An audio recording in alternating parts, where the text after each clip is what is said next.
Hi, we have Mr. Matthew here with us. Mr. Matthew, Hello. please introduce yourself and the organization that you represent today. So my name is Matthew Byrne. I am an adjunct faculty member of the Australian Graduate School of Management, which is a business school in Australia. And I teach leadership and I teach strategy in this business school. And I also have got my own company, which is called Mutuality, or Building Mutuality, and we focus on helping people build trust in large corporate organizations. That sounds wonderful, Mr. Matthew. You're an honoree here tonight at the CXO 2.0 conference. So what does it feel like? You're receiving recognition across the other side of the globe for all the hard work you put in back home.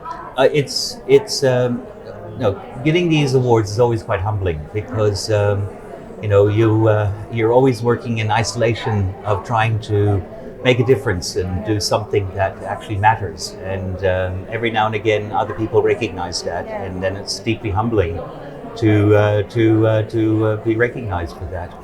Yeah, we're grateful. How are you finding the CXO 2.0 conference so far? How do you find the learning to be? How do you find the interacting with people to be? The networking? Tell us a little about it. I like the format that there are several conferences going on at the same time. At the same time, yeah. And there are people coming from all different industries and different areas. Yeah. And they bring such a diverse wealth of information to the table, all coming from different perspectives, from different mindsets, different worldviews, and you come together to this experience that the world is much bigger than you can imagine it, and that there are multiple different views that are out there, and they help to enrich my own thinking and make me a better person because of that. So let's talk a little bit about what you do. What inspired you to particularly focus on mutuality and trust when the leadership field is so broad? It's a very good question. Thank you for asking that. It's my honor. In Australia, specifically where I work, trust has become an issue, and trust is dropping within organizations, and it's dropping within institutional trust is going down. And we keep doubling down on what we call transactional trust, and it's based around the fact that if I make good decisions and I work really hard, I will earn your trust. Yeah. But in reality, the world is changing and it's becoming more complex, and so therefore I can work really hard and I can make good decisions, but those decisions may not work, and the hard work may not make the difference.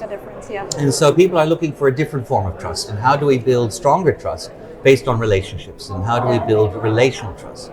And in organizations that have built a culture of transactional trust, they struggle trying to adapt and get into a concept around building relational trust.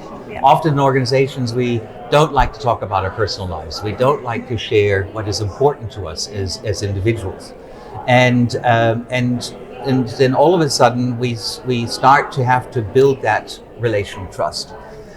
In organization, the difference is that you can have friends, and if you don't build relational trust, they're not your friends anymore, right? But at work, it's different, because even if we struggle to build trust with each other, we still have to work with each other. And as a leader, I have to build trust, because without trust, I cannot build followership.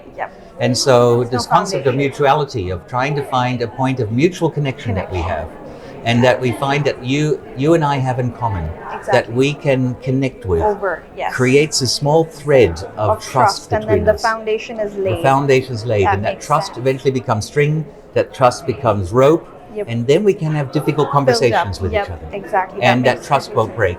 And you know that we're coming from, that I may say something that you say, "Oh, I don't like what you're saying," but I trust that it's come from a good place. Good place, yes. Tell us a little bit about your new book, Human Intelligence. Why is it important, and what's the impact that it's having? So we're finding that at the moment, a lot of organizations are putting an awful lot of investment behind AI. And CEOs are really struggling at the moment to understand which AI platform to adapt. And they're struggling to understand how to mobilize their system into action in order to be able to have a successful implementation. And I asked the question, what would happen if we spent the same amount of time as an effort that we devote to artificial intelligence to HI or human intelligence? And if AI is going like this and HI is going like that, they're going to meet here somewhere, and that extra bit there is going to be investment that's left on the table, because it will never be utilized, because the humans can't work with it because they haven't got the intelligence to deal with it. That's And- so smart and so unique. Honestly, Yes. that's such a cool concept. I've really never heard about it. Everybody talks about the emphasis of AI and how it's going to take over the world. But this is a very, very fresh concept. I'm sure there's a lot of people watching that want to collaborate with you Yes. or reach out to you for advice regarding the matter. Where can they reach you? Because Yes. this is really interesting I stuff. have a website called mutuality.com.au, and that is where all my white papers and book chapters and information is stored, and services that are provided, and the latest news updates are there. So it's a reservoir of information Everything, that yeah. I provide to the community in order to be able to build better HI and better trust. And do you also have a LinkedIn on the same name? Yes, Mr. I have Matthew LinkedIn, Byrne? Matthew Byrne, right? Yeah, and you will find me because I'm probably the only person wearing a tie. Okay, perfect. Thank you. One last thing before you go, do you have any words of advice to give to anybody that's following you, somebody that thinks uniquely just like you, anything that they can listen to follow on your footsteps? It's never too late. I did not start studying until I was 40.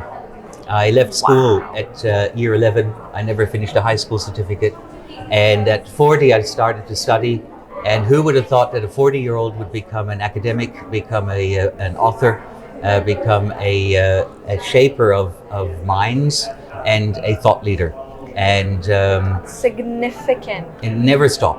Never stop. It's never too late. Even if you start at 40, it is literally never too late. There's this saying that says the best time to plant a tree was 20 years ago, the next best time is now. Yes. It's exactly what he said.